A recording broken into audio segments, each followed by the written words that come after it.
teg ko mandat de dépôt gëmuma ko laa la wax. man ñoom li ñu wax. man laa wax gëmuma ko man. gëmoo ni Farba dafa waaye je suis pas un médecin. je ne suis pas un médecin mënuma atte moo ko doon jàng. waay moo ko càmbar. génnee li mu génne. ma ne Pape Ousmane. nañu xaar rek ci lat lañ doon wax bu la neexee ñu ñëw ci dossier. non ba wax naa la li ma gëm nee naa la gëmuma ko. mais lat c'est un peu similaire la plupart son état de santé n'est pas compatible avec l'univers carcéral etc. yooyu la ñuy wax.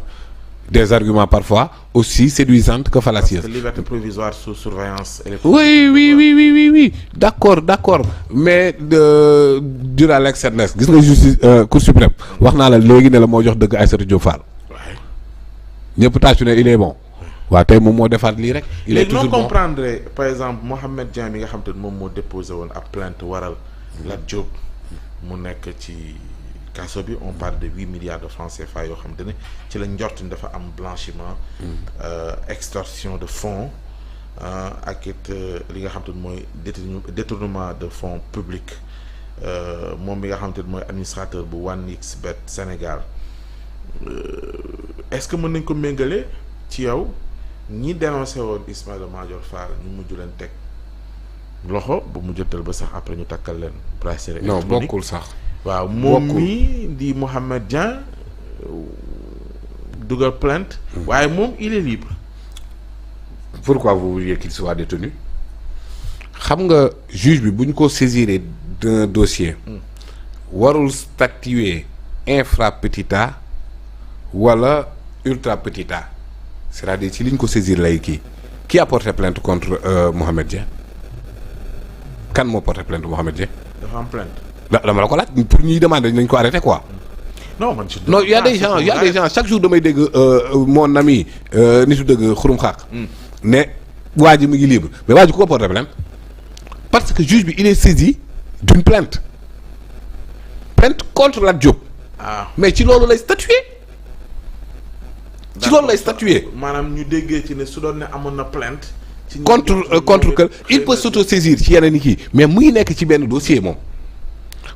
Lat Diop ce n'est pas l'état du Sénégal moom moo ko teg loxo plainte privée la man bu ma jàppee ne Pape Ousmane bon man kan laa gën a yàpp sax Aliou Sow randal na sama téléphone ma porté ko plainte ndekete man maa randal propre téléphone bi moom daf may porté plainte moom it procureur mën na auto-saisir mais bu auto-saisirul yow nga saisir ko mais les gens se lèvent rek way Mohamed Dieng moom moo def nangam mais attends qui a déposé une plainte contre Mohamed Dieng kan moo koy jiiñ lan alors léegi Lat ak la Cour suprême c'est la Cour suprême elle-même qui a donné raison à Aïssatou Diop Fall récemment contre l'État du Sénégal ici ce n'est même pas l'État du Sénégal n'est même pas impliqué dans cette affaire ñu bëgg kii juge bi moo apprécié peut-être qu'il ne donne pas des garanties de représentation yu kii peut-être que ni l'état de santé ak l'univers carcéral ce n'était pas pire que Abdoulaye Touré ce n'était pas pire que Ousmane Sonko ce n'est pas pire que ñi nga xamante ne actuellement ñi ngi nekk à Rebeuss di dund ay feebar looloo tax ma ne vos une là me pose problème. Combien de détenus sont malades? Aucun d'eux n'a fait l'objet de une des journaux. Pourquoi seulement Farba Ngom devrait en faire? Est-ce que bi ñuy tëj Pape Abdoulaye Touré dans des conditions atroces du Pape Abdoulaye Touré kese ñaata nit lañ torturé ba ñu yoree ay damm ay gaañu yu metti ñu ne leen ràpp ci kaso bi où était Farba Ngom? Il avait dénoncé hein? Est-ce qu'il avait dénoncé? Aujourd'hui plus de 10 une de journaux dénoncent pour Farba Ngom. C'est louche. Pape Ousmane def leen ndëpp leen seen métier bi ndëpp leen ko maa la ko wax. Moustapha Diakhaté mise en délibéré. oui. ak li ci càkkuteefu procureur pour yow. nee na Ousmane Sonko tamit dañ ko waroon a topp. waaw te li muy bañ mooy ñu clochardiser la République. Pastef. Qui a parlé de clochardisation de la République? Moustapha Diakhaté. Ça pouvait lui amener une autre chef d'inculpation quand même. Clochardité quand même. Tu sais, est-ce que xam nga ne c'était la même expression yu yóbbu woon le président Diomaye en prison? Oui, l'expression clochardisation là. ah mais bien sûr donc kon dafa am loo xamante ne tey jii nii monsieur Diakhaté Moustapha Diakhaté moom li mu def ak li mu waxuwul ci pénc je ne remets pas en cause moom ay engagement politique am na ci sañ-sañ la plupart ku suivre trajectoire politique am di nga xamante ne Moustapha Diakhaté il a toujours été dans ça. Mais nag wax dëgg yàlla mënuñoo permettre à ce que nit ñi di wax n'importe comment je vois des gens font du parallélisme en disant que oui Azoura Fall dafa saaga woon le président Diomaye jamono bi loolu di am le président Diomaye n'était pas investi président de la République du Sénégal prêtewul serment jëlagul fonction donc foofu mënuñ faa toppee kenn pour l'offense au chef de l'État wax naa la ko la fois passée que ni nangu naa que cette disposition soit abrogée mais nañu waxaale en même temps que ces propos soient aussi prohibés.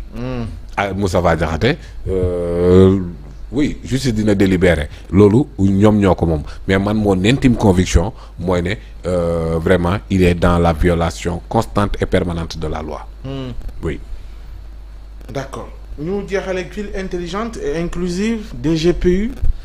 Oui, je vois Bara Diouf aussi ci di def benn kii j'espère que tu vas le recevoir mais toi aussi waroon nga koo jël ca koor ga nga waroon na jël Bara Diouf mais quand même je pense que stratégie de développement oui 2025-2029 je le connais personnellement Bara Diouf c'est quelqu'un de vraiment très innovateur kuy innover la dans ses prises de décision mais tamit c'est un jeune pétri de talent boo xamante ne xam na fi mu bëgg parce que li ñu ko dénk te may interpeller en même temps les autorités surtout domaniales ñu décanteel ko la situation de Lac Rose parce que il y a énormément de potentialité et que ces pôles urbains là war na même si les études de sol am na yu bëri yoo xamante ne voilà mais quand même mën na doon benn pôle d'attractivité économique sociale et même touristique parce que le lac n'est plus rose alors que mën nañ cee defa voilà donc te yooyu noonu yëpp jàpp naa ne potentialité bi mi ngi fi la volonté politique est là le capital humain est là donc perspective boobu noonu foog naa ne c'est largement à la portée du délégué général Bara Diouf avec son équipe man je pense que ni ils vont réussir avec l'aide de Dieu te JOJ yi ñëw tamit am na ci yu bëri yoo xamante ne foofee la war a xewee je pense que ni État du Sénégal war na def les moyens pour accompagner la DGPU dans ce sens ak en collaboration ak SOGIP ak yeneen pour que vraiment waaw pôle urbain bi nga xamante ne soxla nañ ko ñu mën a am des résultats probants dans ce sens. On l'espère. Merci beaucoup Pape Moussa, ça a été un plaisir. Le plaisir est partagé. Si c'est Pape Ousmane. Comme toujours d'ailleurs. Oui, à part que tu fais toujours du corporatisme mais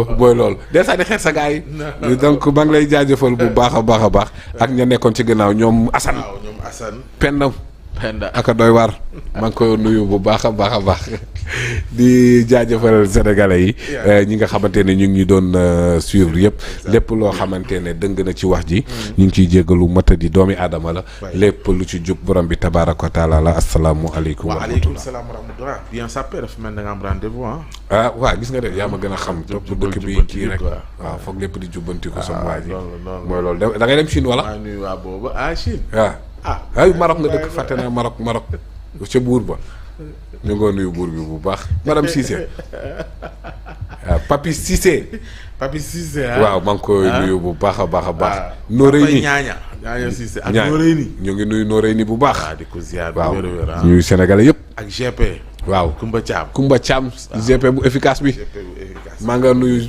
bu baax a baax jaajëf Cissé kontaan naa ci yow merci beaucoup Pape Moussa Sow moom la ñu àndaloon ci jotaay bi gërëm leen aussi yéen doon bàyyi xel fii ci réew mi ak ci biti réew